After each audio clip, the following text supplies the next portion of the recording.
దేవుని వాక్యం చదువుకుందాం పిల్లలు. యథావతంగా 91వ వాక్యం చదువుకుందాం. మహోన్నతుని చాటున నివసించువాడే సర్వశక్తి నీడను విశ్రమించువాడు. మహోన్నతుని చాటున నివసించువాడే సర్వశక్తి నీడను విశ్రమించువాడు. ఆయనే నాకు ఆశ్రయము, నా కోట, నేను నమ్ముకుని నా దేవుడని నేను యెహోవాని గురించి చెప్పుచున్నాను. ఆయనే నాకు ఆశ్రయము, నా కోట, నేను నమ్ముకుని నా దేవుడని నేను యెహోవాని గురించి చెప్పుచున్నాను. వేటకాని ఊరిలో నుండి ఆయన నిన్ను విడిపించును, నాశనకరమైన తెగులు రాకుండా నిన్ను రక్షించును. వేటకాని ఊరిలో నుండి ఆయన నిన్ను విడిపించును, నాశనకరమైన తెగులు రాకుండా ఆయన నిన్ను రక్షించును. ఆయన తన రెక్కలతో నిన్ను కప్పును, ఆయన రెక్కల క్రింద నీకు ఆశ్రయం కలుగును. ఆయన సత్యము కేడమును డాలునై ఉన్నది. ఆయన తన రెక్కలతో నిన్ను కప్పును, ఆయన రెక్కల కింద నీకు ఆశ్రయం కలుగును. ఆయన సత్యము కేడమును డాలునై ఉన్నది. రాత్రి వేళ కలుగు భయమునకైనను, పగటి వేళ ఎగురు బాణమునకైనను, రాత్రి వేళ కలుగు భయమునకైనను, పగటి వేళ ఎగురు బాణమునకైనను, చీకటిలో సంచరించి తెగులునకైనను, మధ్యాహ్నం మందు పాడు చేయ రోగమునకైనను నీవు భయపడుకుందువు. చీకటిలో సంచరించి తెగులుకైనను, మధ్యాహ్నం ముందు పాడు చేయ రోగమునకైనను నీవు భయపడకుందు. నీ ప్రక్కన 1000 మంది పడినను, నీ కుడి పక్కన 10,000 మంది కూలినను అపాయం నీ ఎదుకు రాదు. నీ ప్రక్కన 1000 మంది పడినను, నీ కుడి ప్రక్కన 10,000 మంది కూలినను అపాయం నీ ఎదుకు రాదు. నీవు కన్నులారా చూచుచుండగా భక్తిహీనులకు ప్రతిఫలం కలుగును. నీవు కన్నులారా చూచుండగా భక్తిహీనులకు ప్రతిఫలం కలుగును. యెహోవా నీవే నా ఆశ్రయము అని నీవు మహోన్నతుడైన దేవుని నీకు నివాస స్థలంగా చేసుకుని ఉన్నావు. యెహోవా నీవే నా ఆశ్రయము అని నీవు మహోన్నతుడైన దేవుని నీకు నివాస స్థలముగా చేసుకుని ఉన్నావు. నీకు అపాయమేమీ రాదు, ఏ తెగులును నీ గుడారము సమీపించదు. నీకు అపాయమేమీ రాదు, ఏ తెగులును నీ గుడారము సమీపించదు. నీ మార్గములన్నిటిలో నిన్ను కాపాడుటకు ఆయన నిన్ను గూర్చి తన దూతలకు ఆజ్ఞాపించును. నీ మార్గములన్నింటిలో నిన్ను కాపాడుటకు ఆయన నిన్ను గూర్చి తమ దూతలకు ఆజ్ఞాపించు. నీ పాదములకు రాయి తగలకుండా వారు నిన్ను తమ చేతుల మీద ఎత్తి పట్టుకుందరు. నీ పాదములకు రాయి తగలకుండా వారిని తమ చేతుల మీద ఎత్తి పట్టుకుందరు. నీవు సింహములను నాగుపాములు త్రొక్కెదవు, కొదమ సింహములను భుజంగములను అనగద్రొక్కెదవు. నీవు సింహములను నాగుపాములను త్రొక్కెదవు, కొదమ సింహములను భుజంగములను అనగద్రొక్కెదవు. అతడు నన్ను ప్రేమించుచున్నాడు కనుక నేను అతని తప్పించదను, అతడు నా నామం ఎరిగిన వాడు కనుక నేను అతని కనపరచదను. అతడు నన్ను ప్రేమించుచున్నాడు కనుక నేను అతను తప్పించేదను, అతడు నా నామం ఎరిగినవాడు కనుక నేను అతని కనపరచెదను. అతడు నాకు మొరపెట్టగా నేను అతనికి ఉత్తరం ఇచ్చదను, శ్రమలో నేను అతనికి తోడై ఉండేదను, అతను విడిపించి అతని గొప్ప చేసేదను. అతడు నాకు మొరపెట్టగా నేను అతనికి ఉత్తరం ఇచ్చేదను, శ్రమలో నేను అతనికి తోడై ఉండేదను, అతని విడిపించి అతని గొప్ప చేసేదను. దీర్ఘాయువు చేత అతనిని తృప్తిపరచదను, నా రక్షణ అతనికి చూపించదను. దీర్ఘాయువు చేత అతని తృప్తిపరచేదను, నా రక్షణ అతనికి చూపించేదను. ఆమేన్. దేవుని వాక్యం విన్న పిల్లరా, దైవజనులు ప్రదర్శకులు గారు వచ్చి మనకు దేవుని వాక్యం అందిస్తారు. కీర్తనల గ్రంథంలో నుండి 29వ కీర్తన చదువుకుందాం. దైవపుత్రులారా యెహోవాకు ఆరోపించుడి, ప్రభావ మహాత్మ్యములను యెహోవాకు ఆరోపించుడి. యెహోవా నామునకు చెందవలసిన ప్రభావమును ఆయనకు ఆరోపించుడి. ప్రతిష్ఠితములకు ఆభరణములను ధరించుకొని ఆయన ఎదుట సాగిలపొడ్డి. యెహోవా స్వరము జలముల మీద వినబడుచున్నది. మహిమగల దేవుడు ఉరుము వలె గర్జించుచున్నాడు. మహాజలముల మీద యెహోవా సంచరించుచున్నాడు. యెహోవా స్వరము బలమైనది, యెహోవా స్వరము ప్రభావము గలది. యెహోవా స్వరము దేవదారు వృక్షములను వెరచును. యెహోవా లెబానోను దేవదారు వృక్షములను ముక్కలుగా వెరచును. దూడవలె అవి గంతులు వేయినట్లు ఆయన చేయును. లెబానోనును షిరియోనును గురుపోతు పిల్లవలె గంతులు వేయినట్లు ఆయన చేయను. యెహోవా స్వరము అగ్నిజ్వాలలను ప్రజ్వలింపచేయుచున్నది. యెహోవా స్వరము అరణ్యమును కదలించును. యెహోవా కాదేషు అరణ్యమును కదలించును. యెహోవా స్వరము లేళ్లను ఈనచేయును, అది ఆకులు వాల్చును. ఆయన ఆలయములో ఉన్నవన్నీ ఆయనకే ప్రభావము అనుచున్నవి. యెహోవా ప్రళయ జలముల మీద ఆసీనుడాయను. యెహోవా నిత్యము రాజుగా ఆసీనుడై ఉన్నాడు. యెహోవా తన ప్రజలకు బలము అనుగ్రహించును. యెహోవా తన ప్రజలకు సమాధానము కలుగు చేసి వారిని ఆశీర్వదించును. దేవుడు తన వాక్య భాగం మన కొరకు ఆశీర్వదించును గాక. 29వ కీర్తన ఇప్పుడు మనం చదువుకున్నాం. ఎప్పుడు రాసి ఉంటాడు అంటే గొప్ప తుఫాను వచ్చినప్పుడు, ఉరుములు వచ్చినప్పుడు, వర్షం వచ్చినప్పుడు. ఈ 29వ కీర్తన దావీదు భక్తుడు గొప్ప తుఫానును చూచి, గొప్ప ఉరుముల ధ్వని విని, గొప్ప వర్షాన్ని చూచి ఆ తర్వాత తాను ప్రేరణ పొంది వ్రాసి ఉంటాడు అని అనుకోవచ్చు. జ్ఞాపకం పెట్టుకుందాం మనం. ఈ కీర్తన 11 వచనాలుగా విభజింపబడి ఉన్నది. ఇది 3 భాగాలుగా మనం చెప్పవచ్చు. మొదటి 2 వచనాలు మనము దేవుని ఆరాధించుట కొరకు పిలువబడుతూ ఉన్నాం, ఆహ్వానించబడుతూ ఉన్నాం. 3వ వచనం నుండి 9వ వచనం వరకు మనము ఆరాధించేటటువంటి దేవుడు మన ప్రభు, ఆయన స్వరము ఎటువంటిది. 3వది 10వ వచనం 11వ వచనం చివరి భాగం. మనం ఆరాధించేటటువంటి దేవుడు ఆయన రాజరికం, దాని యొక్క టెన్యూర్ ఎంతకాలం, అలాగే ఆయన తన ప్రజలకు ఏమి చేస్తాడు. ఇలాగ 3 భాగాలుగా ఈ కీర్తనను మొదటి 2 వచనాలు 3వ వచనం నుండి 9వ వచనం వరకు, చివరి భాగం 10-11 వచనాలు. The call for worship, the voice of our God whom we are worshipping, and in the third part God's kingdom and his blessings to his people. ఈ 3 భాగాలు మనము 29వ కీర్తనలో మనం చూస్తాం. ఈ కీర్తన ముగింపు చాలా చక్కగా ఉంటుంది. యెహోవా తన ప్రజలకు సమాధానము కలుగజేసి వారిని ఆశీర్వదించును. ఆ పైన 11వ వచనం, యెహోవా తన ప్రజలకు బలము అనుగ్రహించును. 1 బలం, 2 సమాధానం. వినటానికి చాలా సంతోషం అనిపిస్తుంది.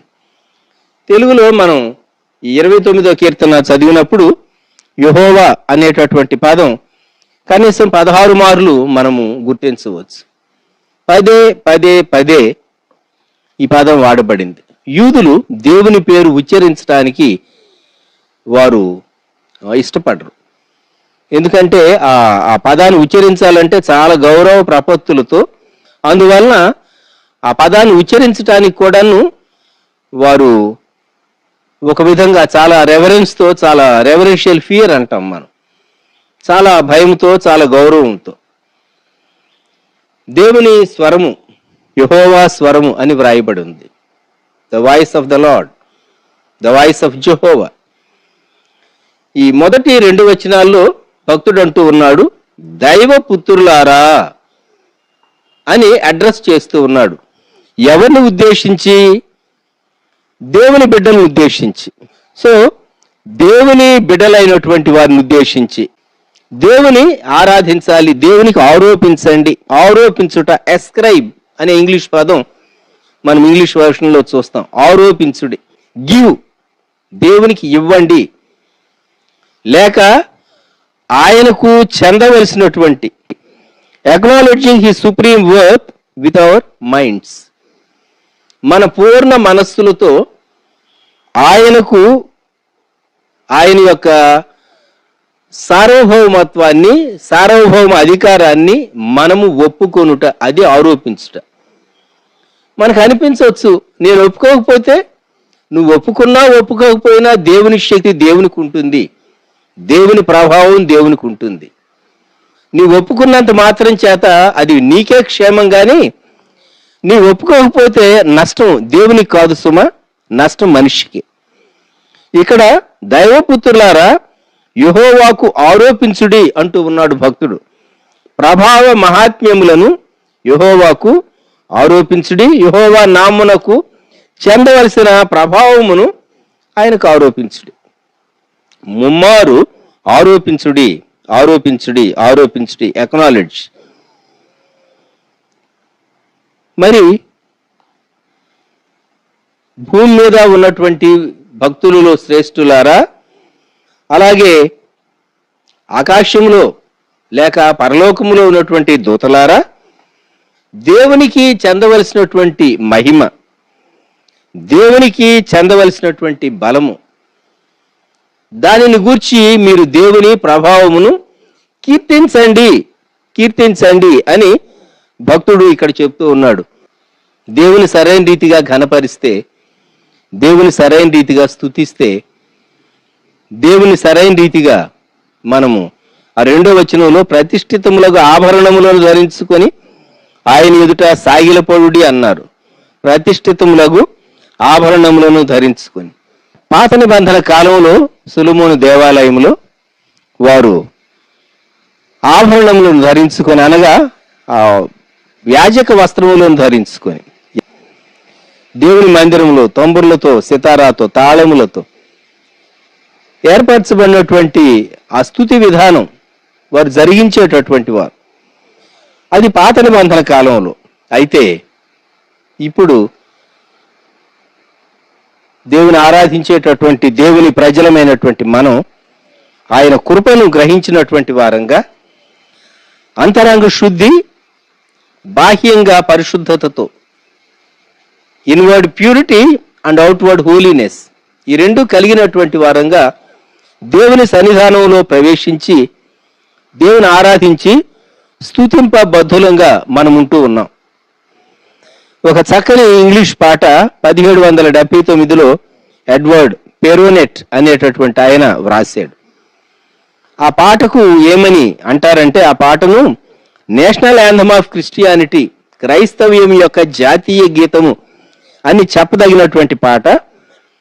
All hail the power of Jesus name, let angels prostrate fall, bring forth the royal diadem and crown him, crown him, crown him, crown him Lord of all అని ఆ పాటలో ఒక వచనం, O seed of Israel chosen race, now ransomed from the fall, hail him who saved you by his grace and crown him అని ఒక చక్కని English పాట ఉన్నది.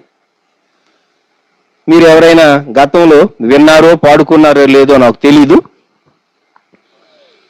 All hail the power of Jesus name, let angels prostrate fall, bring forth the royal diadem and crown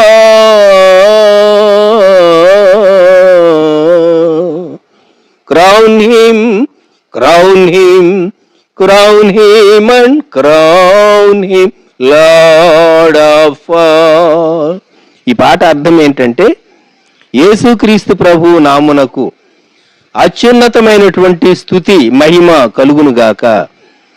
ఆయన కిరీటము పెట్టి మనము ఆయన ఎదుట సాగిలపడి ఆరాధిద్దాం. ఆయన కిరీటధారిగా మన ఘనతను, మన ఆరాధనను ఆయన అందుకోనదగినటువంటి వాడు అని ఈ చక్కని పాట యొక్క అర్థం. దేవుని ఆరాధించవలసినటువంటి దానిలో దేవుని గుణలక్షణములను ఎత్తి స్తుతించాలి. అది మనం చేయవలసింది. మనం దేవుని ఆరాధించేటప్పుడు ఆయనకు చెందవలసినటువంటి ప్రభావాన్ని, ఆయన నామమునకు చెందవలసినటువంటి ప్రభావాన్ని ఆయనకు ఆరోపిస్తూ ఆయన ఎదుట మనము సాగిలపడాలి. దేవుని ఎదుట, దేవుని సన్నిధానంలో మనము సాగిలపడాలి. 29వ కీర్తనలో 3వ వచనం నుండి 9వ వచనం వరకు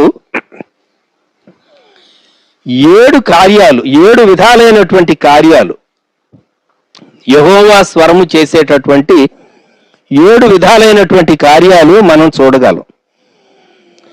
3వ వచనములో ఆయన స్వరము గర్జించేటటువంటి స్వరము. తర్వాత 4వ వచనములో అది బలమైనటువంటి స్వరము. 4వ వచనములోనే అది ప్రభావము కలిగినటువంటి స్వరము. 5వ వచనములో దేవదారు చెట్లను విరిచేటటువంటి స్వరము. ఆ తరువాత 7వ వచనం అగ్ని జ్వాలలను ప్రజ్వలింప చేసేటటువంటి స్వరము. 8వ వచనములో అరణ్యమును కదలించేటటువంటి స్వరము. 9వ వచనములో లేళ్లను ఈయనజేసే ఆకులు రాల్చేటటువంటి స్వరము. 7 విధాలైనటువంటి కార్యాలు దేవుని స్వరము చేస్తుంది అని చెప్పబడింది. మనము ప్రకటన గ్రంథం 1వ అధ్యాయంలో పత్మస్ ద్వీపంలో యేసుక్రీస్తు ప్రభు శిష్యుడు యోహాను తాను పొందినటువంటి ఆ ప్రత్యక్షతను గురించి జ్ఞాపకం చేసుకుంటూ 1వ అధ్యాయం ప్రకటన గ్రంథం 10-11 వచనాల్లో బూరధ్వని వంటి గొప్ప స్వరము అని వ్రాయబడి ఉన్నది. యేసుక్రీస్తు ప్రభు యొక్క స్వరాన్ని గూర్చి. అదే ప్రకటన గ్రంథం 10వ అధ్యాయంలో దేవదూతను గూర్చి, బలిష్ఠుడైనటువంటి దేవదూతను గూర్చి చెప్పబడినటువంటి మాట 3వ వచనం, సింహము గర్జించున్నట్లు గొప్ప శబ్దముతో ఆర్భటించెను. గొప్ప శబ్దముతో ఆర్భటించెను.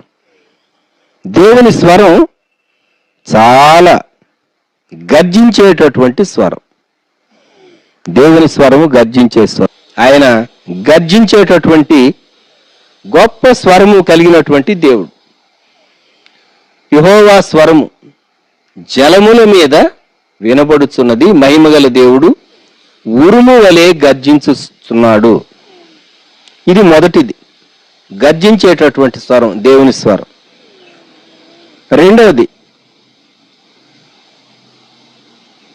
4వ వచనం, యెహోవా స్వరము బలమైనది. చాలా స్ట్రాంగ్ వాయిస్, ఫీబుల్ వాయిస్ కాదు. కొంతమంది మాట్లాడితే ప్రక్కన వాళ్ళు కూడా సరిగా వినపడదు, అటువంటి స్వరం కాదు. సృష్టిని చేసినటువంటి దేవుడు, కలుగునుగాక అని సెలవిచ్చినటువంటి దేవుడు, మనం చూచే వాటన్నిటినీ, ఆయన పశుపక్షాదులను, వృక్షములను, ఈ చక్కని అద్భుతమైన సృష్టిని కలుగునుగాక అని ఆయన సృష్టి చేసినటువంటి దేవుడు. ఆయన స్వరము బలమైనది. మూడవదిగా ఆయన స్వరము ప్రభావం కలిగింది. దేవుని స్వరము Majestic. It is strong and it is Majestic. ఆ క్రింద వచనాల్లోనికి మనం వచ్చేసరికి 5వ వచనంలో యెహోవా స్వరము దేవదారు వృక్షములను వెరుచును అన్నాడు. దేవదారు వృక్షాలు, సిడార్ ట్రీస్, చాలా శ్రేష్టమైనవి. దేవుని స్వరం వింటే చెట్లు విరిగిపోతాయా? మనుషులు విరిగిపోతారు. నేను శ్రేష్ఠుణ్ణి అనుకున్నటువంటి వ్యక్తులు వాళ్ళు విరిగిపోతారు. ఒక పాట ఉండేది, సౌలా సౌలా నన్నేలా హింసింతువు చాలించుమనే స్వరము సౌలాధిపునినంత సంధింపగానే సద్భక్తుడవు పౌలుగా మారెను ఏసన్న స్వరమన్నా నీవెప్పుడైనా విన్నావా అని ఒక చక్కని పాట ఉండేది, పాత పాట. దేవుడు సంధిస్తాడు, విరగొడతాడు. దేవుని స్వరం అటువంటిది. యెహోవా స్వరము దేవదారు వృక్షములను విరచును, యెహోవా లెబనోను దేవదారు వృక్షములను మొక్కలుగా విరచును. దేవుడు మనిషిని బ్రేక్ చేయటం మొదలు పెడితే బాగా నలగొడతాడు. కాబట్టి ఇది సువార్త స్వరము, ఇది శుభవార్త అని మనం జ్ఞాపకం పెట్టుకోవాలి. గర్జించినట్టుగా ఉంటుంది. జోనథన్ ఎడ్వర్డ్స్, ఇంకా కొంతమంది భక్తులు ఉండేవారు గత శతాబ్దాల్లో. వారు మాట్లాడితే చాలా అథారిటేటివ్గా మాట్లాడేవారు, గర్జించి మాట్లాడేవారు. దేవుని ఆత్మ వారిని అలాగూ బలపరిచేది. అందరూ అలా మాట్లాడాలని నా ఉద్దేశం కాదు. దేవుని ఆత్మ ఎలా ప్రేరేపిస్తే కొన్ని మార్లు ప్రేమతో మాట్లాడాల్సి ఉంటుంది. ఎన్నిసార్లు చెప్పినా వినకపోతే గర్జించి మాట్లాడవలసి వస్తుంది. ఓ పర్యాయం ఒక దైవజనుడు ఒక యవనస్తుని కూర్చోబెట్టి తనకు కౌన్సిలింగ్ చేస్తూ ఉన్నాడు, లేక మాట్లాడుతూ ఉన్నాడు. ఎంత చెప్పినా ఆ యవనస్తుడు వింటలేదు, లోబట్టలేదు.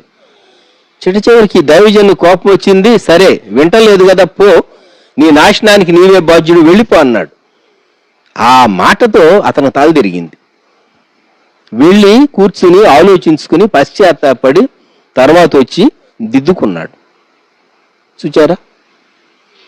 కొన్ని మార్లు దేవుని స్వరం గర్జించేటటువంటి స్వరము, బలమైనటువంటి స్వరం, ప్రభావం కలిగినటువంటి స్వరం. 7వ వచనంలో యెహోవా స్వరము అగ్నిజ్వాలలను ప్రజ్వలింపచేయుచున్నది. అగ్నిజ్వాలలు. సువార్త ఎటువంటిది అంటే తగలబెడుతుంది. ఏం తగలబెడుతుంది? చెత్తను తగలబెడుతుంది. నీ మనసులో ఉన్న పాపపు ఆలోచనలను తగలబెడుతుంది. అపవిత్రతను, భ్రష్టత్వాన్ని తగలబెడుతుంది. కనుక దేవుని స్వరం అగ్నిజ్వాలలను ప్రజ్వలింప చేస్తుంది. 8వ వచనం, యెహోవా స్వరము అరణ్యమును కదిలించును.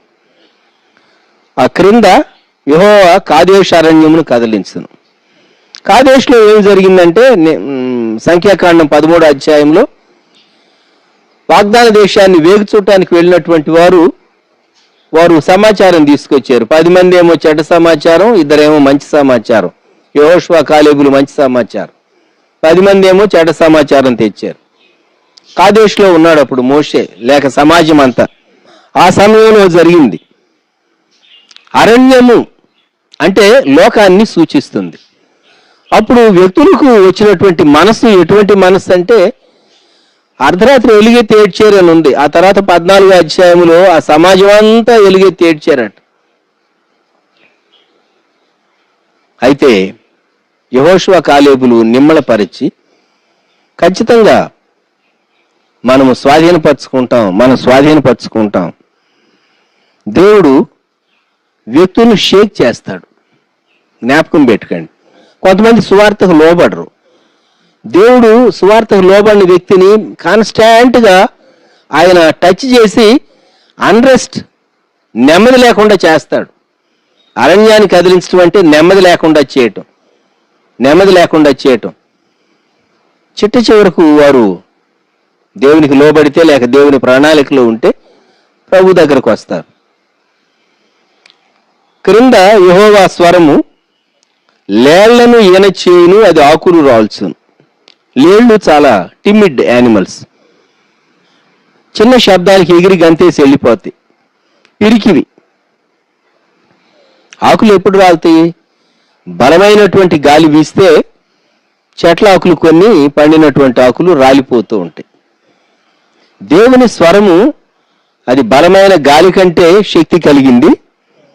దేవుని స్వరం వింటే ఆ పిరికి లేళ్ళు అవి ఈనతాయి. అంటే వ్యక్తిలో రీజనరేషన్ కలుగుతుంది, తిరిగి జన్మిస్తారు. దేవుని వాక్యంకు ఉన్నటువంటి శక్తి వ్యక్తి ప్రభువుని అంగీకరించి పునర్జన్మ పొందేటట్లుగా దేవుని వాక్యం కార్యం చేస్తుంది. కనుక 7 విధాలైనటువంటి కార్యాలు సువార్త చేస్తుంది. గర్జించేటటువంటి స్వరం సువార్త, బలమైనటువంటిది సువార్త, ప్రభావం కలిగింది దేవుని సువార్త. ఎటువంటి గొప్ప వ్యక్తులు అనుకున్న వాళ్ళను కూడాను దేవుడు విరగొడతాడు సువార్త ద్వారా. లోబడినటువంటి వాళ్ళను డిస్టర్బ్ చేస్తాడు, అగ్నిజ్వాలను ప్రజ్వలింపచేస్తుంది. నిర్లక్ష్యం చేసేటటువంటి వాళ్ళను దేవుడు షేక్ చేస్తాడు, కదిలిస్తాడు, అరణ్యం కదిలించబడినట్లు. అదే లోబడినటువంటి వారిని, సాధువులైనటువంటి వారిని, దేవునికి భయపడేటటువంటి వారిని లేళ్ళు యెహోవా స్వరం విని ఈనినట్టుగా వారి అంతరంగంలో కార్యం జరిగించి వారు పరలోకం కొరకు జన్మించేటట్లుగా దేవుడు చేస్తాడు. చివరి 2 వచనాల్లో 10వ వచనం 11వ వచనం, యెహోవా ప్రళయ జలముల మీద ఆసీనుడాయను, యెహోవా నిత్యము రాజుగా ఆసీనుడై ఉన్నాడు. ఇది మాత్రం మనం ఖచ్చితంగా ఈ లోకంలో చూస్తూ ఉన్నాం. దేవుడు ఎలవ్ చేస్తూ ఉన్నాడు. ఈ ఉప్పెన్లను, వరదలను, లోకంలో సంభవించే అనేకమైనటువంటి వాటిని దేవుడు ఎలవ్ చేస్తూ ఉన్నాడు. ఆయన నిత్యము రాజే. ఇన్ని సంభవిస్తూ ఉన్నా దేవుడు రాజుగా ఉన్నాడు. He's above all. అన్నిటికీ పైన ఆయన ఉన్నాడు. 11వ వచనం ముగింపు, యెహోవా తన ప్రజలకు బలం అనుగ్రహించును, యెహోవా తన ప్రజలకు సమాధానం కలుగు చేసి వారిని ఆశీర్వదించును. 2 దేవుని ప్రజలు పొందేటటువంటి దీవెనలు. ఒకటి బలం, ఇంకోటి సమాధానం, స్ట్రెంగ్త్ అండ్ పీస్. మన జీవితాల్లో మన కష్టాలు వస్తాయి, మనం బలహీనపడిపోతాం. దేవుడు మనల్ని లేవనెత్తుతాడు. దేవుడు మనకు మనసులో నెమ్మది అనుగ్రహిస్తాడు. ఈ 29వ కీర్తన, దైవపుత్రులారా యెహోవాకు ఆరోపించుడి, ప్రభావ మహాత్మ్యములను ఆయనకు ఆరోపించుడి, యెహోవా నామమునకు చెందవలసిన ప్రభావమును ఆయనకు ఆరోపించుడి అని చెప్పబడింది. అంటే మనం ఆయన గురించి సాక్ష్యం ఇవ్వటం. కొన్ని మార్లు దేవుడు తన ప్రజలకు కృప, బలము, బలహీనులకు బలం అనుగ్రహించి ఆయన మహిమను పొందేటటువంటి దేవుడు. కాబట్టి దేవుని బిడలమైనటువంటి మనము దేవునికి చెందవలసినటువంటి స్తుతి, దేవునికి చెందవలసినటువంటి ఘనత, దేవునికి చెందవలసినటువంటి మహిమ మనము ఆపాదించబద్ధులంగా ఉంటూ ఉన్నాం. నేనైతే బలహీనుని గాని ప్రభు నా పక్షంగా బలమైనటువంటి దేవుడుగా గొప్ప కృప చూపించాడు. 29వ కీర్తన తుఫాను దినాల్లో వ్రాసినటువంటి కీర్తన. మన జీవితంలో ఖచ్చితంగా తుఫాన్లు వస్తాయి. అయితే తుఫాన్లన్నిటిలో మనకు బలం ఇచ్చేవాడు, మనం నిలువబెట్టేవాడు, మహిమ పొందేవాడు మన రక్షకుడు ప్రభు అయినటువంటి యేసుక్రీస్తు వారు. ప్రార్థన చేసుకుందాం. ప్రేమగల మా తండ్రి, పరిశుద్ధ దేవ, గొప్ప రక్షక, మీకు వందనాలు, స్తుతులు, స్తోత్రాలు చెల్లిస్తూ ఉన్నాం. ఈ సమయంలో 29వ కీర్తన మేము జ్ఞాపకం చేసుకోవటానికి మీరు సహాయపడినటువంటి విధానాన్ని బట్టి మీకు స్తుతి చెల్లిస్తూ ఉన్నాం. మీ స్వరము ఎంత గొప్పదో, మీ ప్రజలంగా మేము మిమ్మల్ని ఎలాగ ఆరాధించాలో మీ ప్రజలమైనటువంటి మాకు 29వ కీర్తనలో భక్తుడు దావీదు చెప్పిన రీతిగా 10-11 వచనాల్లో బలం అనుగ్రహించి, సమాధానం అనుగ్రహించి, మీరు ఎలాగ మమ్మలను నిలువబెట్టి నడిపించే దేవుడవో, మీ స్వరము ఎంత ప్రభావ సమన్వితమైనదో మీరు మాకు జ్ఞాపకం చేసినందుకు స్తోత్రాలు. శరీరధారిగా మీరు ఈ లోకంలో ప్రత్యక్షమయ్యారు. ప్రియప్రభ, మీరు ప్రజలతో మాట్లాడారు, ప్రజల మధ్య సంచరించారు, శరీరధారిగా సంచరించారు, కృపా సత్య సంపూర్ణుడిగా మీరు సంచరించారు. కృపాకాలం గనుక దేవుని సువార్తను లోకువు కట్టి మనుషులు దేవుని నుండి దూరంగా వెళ్ళినప్పుడు మీరు ప్రకృతి మానవునికి వ్యతిరేకంగా లేచేటట్లు చేసి మీరు మనుషులతో మాట్లాడుతూ ఉన్నారు. దేవా, మరొకసారి ప్రపంచంలో ఉన్నటువంటి దేవుని ఎరుగనటువంటి వారు, యేసుక్రీస్తు ప్రభువును నమ్మని వారు, యేసుక్రీస్తు ప్రభు యొక్క సువార్తను తృణీకరించేవారు, ద్వేషించేవారు, వారితో మీరు మాట్లాడుతూ ఉన్నారు. పరిస్థితుల ద్వారా మాట్లాడుతున్నారు, వ్యాధుల ద్వారా మాట్లాడుతూ ఉన్నారు, సమస్యల ద్వారా మాట్లాడుతూ ఉన్నారు, అరణ్యాలను మీరు కదిలిస్తూ ఉన్నారు. అలాగే దేవదారు వృక్షాలను ముక్కలు చేస్తూ ఉన్నారు. బలమైనటువంటి మీ స్వరము, ప్రభావం కలిగినటువంటి మీ స్వరం, ప్రళయ జలముల మీద వినబడే గర్జనతో కూడినటువంటి మీ స్వరం, సువార్త వినబడుతూ ఉన్నది. ఇప్పుడే మారు మనసు పొందండి అని, ఇదిగో పరలోక రాజ్యము సమీపించినది, మారు మనసు పొందండి, గొడ్డలి చెట్ల మీద ఉంచబడినది అని కఠినంగా వినబడుతూ ఉన్నది. ఇప్పుడైనా ఈ అంచె దినాల్లో కొందరు మేల్కోవటానికి సహాయం దయచేయండి. పాప జీవితాన్ని విడిచిపెట్టడానికి కృప దయచేయండి. మీ పరిశుద్ధత వారికి అర్థమయ్యేటట్లు తమ పాపం ఒప్పుకొని రక్షణ పొందటానికి కృప దయచేయండి. విశ్వాసులైన వారిని బలపరచండి. ఎవరు అనారోగ్యంతో ఉన్నారో, ఎవరు కోరుకుంటూ ఉన్నారో ఆ కుటుంబాలను ప్రత్యేకంగా జ్ఞాపకం చేసుకోండి. అనుగ్రహించే దేవుడు మీరే. దేవా, ఆర్థికంగా కూడా మిమ్మల్ని నమ్మినటువంటి విశ్వాసుల కుటుంబాలను బలపరచండి. మానవులు తమ సృష్టికర్త అయినటువంటి నిజమైన దేవుని వైపు వారు తిరిగేటట్లు కృప దయచేయండి. యేసుక్రీస్తు ప్రభు యొక్క శిలువ వైపు చూడటానికి బూదిగంత నివాసులారా నా వైపు చూచి రక్షణ పొందుడి అని మీ శిలువలో నుండి వినబడేటటువంటి స్వరం దేవ మనుషులు వినటానికి వారి చెవులను తెరవ చేయమని ప్రార్థిస్తున్నాం. మీ ప్రజలకు బలమును సమాధానమును అనుగ్రహించి మీ కృప తోడుగా ఉంచి సహాయం చేయమని యేసుక్రీస్తు ప్రభు వారి శ్రేష్టమైన నామంలో ప్రార్థించి వేడుచూ ఉన్నాము తండ్రి, ఆమెన్. మన ప్రభు అయిన యేసుక్రీస్తు వారి కృప, తండ్రి అయిన దేవుని ప్రేమ, పరిశుద్ధాత్ముని అన్యోన్య సహవాసం సదాకాలం సంఘమునకు తోడై ఉండును గాక. ఆమెన్.